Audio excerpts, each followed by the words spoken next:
পাল আমার গত 23 তারিখ বন্ধের সময় এদিন বন্ধ মানছিলাম, পুরা দিনে বন্ধ আসলো। তারপর রাত প্রায় সন্ধ্যা 6টা-7টার থেকে এই অবস্থা হয়েছে। আমার দোকানে প্রায় 25-30 লাখ টাকা মাল ছিল। কিসের দোকান ছিল আপনার? আমার পার্টস, মোবিল, টায়ার, হেলমেট। আজকে 25 বছর ধরে দোকানদার 25-30 লাখ টাকা যে ক্ষতি হয়েছে। তখন আমি বউ বাচ্চা লিয়ে কই যাই, আমি রাস্তা পুরা হয়ে গেছি। সরকার দেয় এটা অনুরোধ, সরকার কোনো শাসে। আচ্ছা, তো কিভাবে তারা হামলা করছে? সন্ধ্যার দিকে বাজারে কিছু দোকান খোলা আসলো, এ সময় ইয়ে করে সেরা এই জায়গার মধ্যে জোর হয়েছে সবাই। এরপরে অনেকে এই বাইরে এই সাদর ফাদর পাবে, এই সাদর আবার খুলে আনে, একদম শেষ করে এই সাদর ইয়ে করেছে এই অবস্থা। একদম আমরা সামনে। কার সামনে? প্রশাসনের সামনে, পুরা প্রশাসন, পুলিশ প্রশাসন ছিল সবাই। এই আর্মি যে চাইয়া দেখতেছে, কেউ ও তারা দাঁড়ায় দাঁড়ায় দেখতেছে। ফায়ার সার্ভিস আসলো, ফায়ার সার্ভিস বলছে যদি আগুন নিভাও তাহলে তোমাদের ক্ষতি হবে। ও ফায়ার সার্ভিস আসলো আপনার দোকানে আগুন নিভানোর জন্য? ওরা কি মানে বাধা দিছে? বাধা দিচ্ছে। ওরা কারা? ওরা ওই যারা ইয়া করছে ত্রিপুরা মাথা। হ্যাঁ, ত্রিপুরা মাথা। সন্ধ্যার প্রায় 6টা-7টার সময় হয়েছে। প্রায় তারা 200-300 উপরে মানুষ ছিল। দাও টাকা কুড়াল সব এসব নিয়ে আজকে পর্যন্ত কি অবস্থা এখানকার? একদম থমথম অবস্থা, পুরো বাজার পাট সব বন্ধ চলছে। এখন কতদিন চলবে কখন করে চাল ডাল কিছু নেই। এমনি আবার টাইম করে আমরা পেয়েছি। কবে নাগাদ স্বাভাবিক হইব এই ব্যাপারে আপনি জানেন? জানেন পরিস্থিতিটা নিয়ে কি বলবো, আর পরিস্থিতিটা তো স্ট্রাইক ডাকলো, কিন্তু স্ট্রাইক দিনের বেলা তো এরা শুধু ঘোরাঘুরি করলো, এখানে এবার রাস্তা বন্ধ করলো।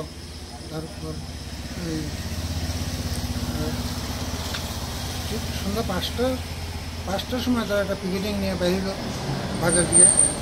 তখন ওই তারা একটু উত্তেজিত অবস্থায় তখন বাজারে গিয়েছে। প্রথমে 2টা দোকান বোধ হয়তো একটু ফাঁকা করে দরজা পাক করে বেচছে কিছু টুকটাক। হ্যাঁ, ওরাই দেখেই চেয়ে উঠে গেল যে আজকে বন্ধের দিন, তোমরা কেন দোকান বেচছো, কি বন্ধ মানছো না। এই শুরু হলো বাজার থেকে শুরু করেই আমরা এখান পর্যন্ত আসার পরে এই দিল গাড়িতে ফার্স্টে আগুন, তারপরে দিল তার ঘরে আগুন, তারপর আমার দরজা ভাঙলো, ঘরে লুটপাট করলো। আমি ভয়ে ঘরের ভিতরে দরজা বন্ধ করে এসে আমি সিসি ক্যামেরা আসবো, আমি যতক্ষণ আর ক্যামেরাটা ভাঙছে না তখন পর্যন্ত আমি তাদের সব চিত্র আমি দেখলাম। যে এরপরে কি পুলিশ প্রশাসন আইছে এই ঘটনার পর? হ্যাঁ, পুলিশ প্রশাসন আইছে এই ঘটনার পর? আইছে আমরা সব কিছু নিয়ে গেছে কালকে। এখন পরিস্থিতি কিরকম? পরিস্থিতি কিছু বোঝা গেছে না।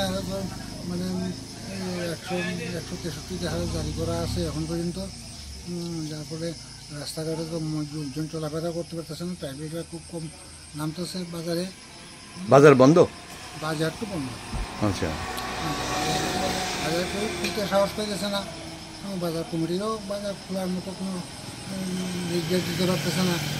প্রশাসন থেকে কোনো মানে নাই যে বাজারটা খুলো, এই কথা প্রশাসন থেকেও বলতে পারতেছে না। আচ্ছা, যার ফলে বাজার এখন পর্যন্ত বন্ধ। কবে নাগাদ খুলবো টুলবো কোনো আপনারা জানেন না? না, কিছু জানায় না। বাজার কমিটি মানে উদ্যোগ নিচ্ছেন এই ব্যাপারে? চলছে, উদ্যোগ দিচ্ছে, নাহলে কি বাজার কমিটি তারা ব্যবসা করবে তো। এলাকার বিধায়ক আইছেন? এলাকার যে বিধায়ক না, এখন 163 গাড়ি, এই জন্য এলাকার বিধায়ককে আসতে দেয়নি, কোনো রাজনৈতিক নেতাকে এখানে দোকানে দেয়নি। গতবার যেমন আমাদের প্রাক্তন কেন্দ্রীয় মন্ত্রী ম্যাডাম প্রতিমা মুখী এসেছিলেন, ওনাকে আমবাসা থেকে ফিরিয়ে দিয়েছেন, এবং বিভিন্ন সংগঠন থেকে এসেছিল, তাদেরকে কোনো এখানে পারমিশন দেওয়া হয়নি, যেটা আমাদের 163 নম্বর ধারায় এটা পড়ে না, আওতায় পড়ে না। এই জন্য প্রশাসন থেকে কোনো রাজনৈতিক নেতাকে এখানে ঢুকতে দেওয়া হচ্ছে না। গত 23 অক্টোবর যে ঘটনা হয়েছে সেটা কি একটা নির্দিষ্ট জাতিগোষ্ঠীর হয়েছে? আপনি দেখুন, এই বাজারে আমার উপজাতি ভাইদের দোকান, এই বাজারে আমার বাঙালি ভাইদের দোকান আজকে কি অবস্থা হয়েছে। এর জন্য দায়ী খেয়ে, এর জন্য দায়ী বর্তমান প্রশাসন। এই প্রশাসনের সামনে সারাদিন বেলা যাওয়ার পরেও কেন 6টার সময় এই সমস্ত ঘটনা ঘটে, এর জবাব প্রশাসন দিতে হবে, এটা কেউ ক্ষমা করবে না। আচ্ছা, এই যে পরিস্থিতি কি স্বাভাবিক হওয়ার সম্ভাবনা? যতটুকু দেখা যাচ্ছে মনে হচ্ছে অনেক সময় সাপেক্ষ, কারণ এখনও বাজার ঘাট গাড়ি চলছে কিন্তু দোকানপাট খোলা হচ্ছে না। আবার 163 লাগু আছে এই জায়গাতে, কী করে স্বাভাবিক তাড়াতাড়ি হবে? নিশ্চয়ই একটু সময় সাপেক্ষই